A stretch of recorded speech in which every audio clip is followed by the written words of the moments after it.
I'm Mike from Retro Boost, and recently my dreams came true. A long time ago, I did videos on the GameCube, doing both comparisons of the CARBY by Insurrection Industries performance against the RetroTINK 2X Pro and 2X Pro M, comparing various video formats that were available to me, composite, S-Video, and then using a Wii for component. And then later did the same kind of thing, but against the 5X Pro. Same thing, like composite, S-Video, and then component out of the Wii. And I remember making that video and then thinking afterward, like, man, I really wish that I could have gotten my hands on a component cable for the GameCube. The problem being that component cables for GameCubes go for hundreds of dollars on the secondhand market. And like, that's just not worth it. It'd be cheaper for me to just like get like a European one and then buy some high-end SCART cable or something and then do it that way. But I didn't want to do that either because I already got 2 GameCubes. I don't need a third one. So I just kind of thought to myself, well, too bad. But then something magical happened and I saw the announcement of a brand new cable option. RetroBit just released the RetroBit Prism component cables for GameCube, priced right around $60, which is a fraction of what it costs to try to seek out the original ones on secondhand. Plus, this one's shielded too, so it's of that higher tier. Shielded cables for this era of technology, they do make a difference. Having shielded component, SCART, and so on, it does make a difference. That's also exciting. That's not just a cheaper component cable, but also it's higher quality even than the original ones probably are. I don't think the original ones by Nintendo were shielded. They probably weren't. That wasn't too common to see even today. Most additional options you find on the market aren't shielded. So very cool. So now let's try it out. We're gonna show gameplay of both the 2X Pro, the 2X Pro M, and the 5X Pro running these cables, so you get an idea of what to expect out of those devices, out of that RetroTINK family. And then just to remind where we're coming from, I'm also gonna show composite gameplay out of the 2X Pro, and then do some side-by-sides as well, just so you can see the jump in quality from each of those models to get an idea of how this cable does. Spoiler alert, it's very, very good. If you have the 2X Pro M or 5X Pro especially, the performance is outstanding. It still is a noticeable jump up from composite though, so even if you have a 2X Pro or something like that, it's gonna be really good. It's a well-made cable. So let's get started. Let's take a quick look at the cable itself and then go from there into the demonstrations. If you find the video helpful as well, don't forget to subscribe. It is the best way to help me grow the channel, but let's get going. As I mentioned before, the cable itself is shielded, which means it is pretty beefy. It's very thick and very rigid. I actually had to leave it stretched out for a while just to kind of get it out of its coiled state after I opened it up. The back of it attaches to the GameCube's digital AV port, so as a reminder again, it only works on the DOL001 models, not the ones that came afterward that lack that port. So you do need to have that specification of GameCube in order to utilize this cable. Other than that though, pretty straightforward, pretty standard affair. It's well built, well constructed, and once I got it stretched out, the rigidity started to fade away, which made it great. I went ahead and got it installed and integrated into my gaming mess of a system, so it runs through my Extron switch, and then from there I feed out multiple cables so we can simultaneously test the various RetroTINK devices, 2X Pro, 2X Pro M, and 5X Pro. So let's get into it. So to specify what we're going to do video-wise, now this is a component cable, which means it is capable of higher quality than, say, composite S-Video can do. The GameCube itself is capable of a handful of video output modes. You can get 480i to go through these cables. You can also put the GameCube into 480p/576p output mode. They usually label that as progressive scan when the console's booting up. It doesn't always ask you that though, so if you do end up buying this cable and you're turning on a game and you're thinking to yourself, it's not as good as I thought it would look, you want to make sure that you're holding the B button as the console boots up, which will usually trigger the message, do you want to enable progressive scan, as it boots up, which yes, you certainly do, because why would you get this cable not to do that? Because that is the better of the various output modes. So just keep that in mind. So we're going to do a couple of demos here. The first thing we'll do is the 2X Pro, just standard composite.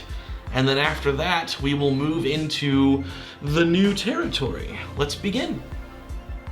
Regular 2X Pro, this would be an interlaced signal from the hardware itself. So here we go, regular standard performance pre this upgrade. Now let's step it up to the component cables. Still the same interlaced source signal, still on the 2X Pro. All that's changing now is that we're switching over to the Prism component cables. Now that's a noticeable jump up. Things got a lot clearer, even the color's a little bit better too, honestly. It jumps out a little bit more. But mainly our clarity went up. That's a noticeable upgrade. And we didn't even change the source. It's still that same interlaced signal, but the cables have gotten better. Now they're shielded, it's components, so it's separating video information as opposed to composite, which is all just one pipeline for everything to run through, and it's not really high bandwidth. So just changing the cable made that big of a difference. But what happens when we change the source? When we go from interlaced output to progressive output? Well, it goes from here, our 2X Pro interlaced component, to here. This is the 2X Pro M running progressive scan. So now we've increased both. We've upgraded our cables and we've upgraded our source to take advantage of the new cables, and the quality jump, again, is a noticeable step. Further from this though, we can keep going up the ladder to the 5X Pro. I gotta be honest, when I was making this video, I kind of figured that the 2X Pro M and the 5X Pro would be pretty similar, but I was surprised to see that the 5X Pro is better, because that's good, given the price point, it better be, but I was wondering, because the 2X Pro M is essentially just acting as a pass-through device in this instance, converting our component to HDMI, which is very convenient for modern situations, because not many TVs have component anymore. But the 5X Pro takes that to the next level and acts more as a video processor that allows you to take these older signals and bring them all the way up to 1080p, plus tons of customization as well. Especially with the newest firmware update, you can custom scale and crop and do all kinds of stuff. It's very, very sophisticated. For the sake of demonstration though, I'm going to leave it on the default 1080p film mode. That way it's the most fair thing to compare against the other two. Very, very cool. Very, very cool indeed. Let's see them all side by side now, back to back, just so we can really appreciate the performance differences.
Well, there we go. I hope that was plenty of content to help paint the picture of the performance level that this cable has to offer. I am very satisfied with it personally. I knew what to expect given that I've already been running shielded component out of my Wii for a long time, both the 2X Pro M and the 5X Pro, so now I'm really ecstatic that it's just as good out of the original hardware, out of the GameCube itself, which is just fantastic. And the 2X Pro M and 5X Pro especially produce really good, really enjoyable image quality. The 2X Pro itself, even on interlaced, is still quite good and a noticeable jump from composite. So all in all, if you own any of these RetroTINK devices, you're going to really enjoy and benefit from this cable. And your wallet will benefit, seeing as it doesn't cost, you know, $300+. I would almost expect, with this being out now, that the price of the original ones may drop, who knows. But I'm pretty sure that this one is shielded. Well, this one is shielded. I'm pretty sure the original ones are not, though. So even if they do drop, this is still worth going into for the shielded aspect alone, which is very awesome. And if you don't own any RetroTINK products, you can pretty much expect to get the same picture experience that the 2X Pro M has to offer, because component is already a great baseline, and if you have a television or video device that can take it, it's going to be good. I was using a regular analog-based capture card when I first started filming content for this channel, and when I did stuff out of the Wii, it looked fine. I had no complaints. So that's about the level you can expect. The 2X Pro M, I think, is a little better, but it wasn't like a giant upgrade between the two, because again, component's a great base to start with. If you have a 5X Pro, though, I was very happy with that performance, and the 5X Pro lets you tune and customize the picture to your exact preferences, whether it be the aspect ratio, you prefer 4:3 or 16:9, or you want to fit the image to your screen perfectly, mess around with different interpolation modes, just all kinds of stuff you can do with the 5X Pro that makes that one worth it as well. But they're all great.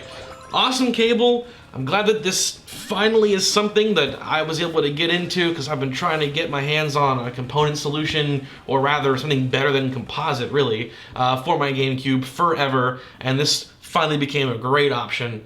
So awesome time. Hope the video was helpful and informative. If you enjoyed it, be sure to subscribe. It's the best way to help me grow the channel. But have a great rest of your day regardless. I appreciate you watching.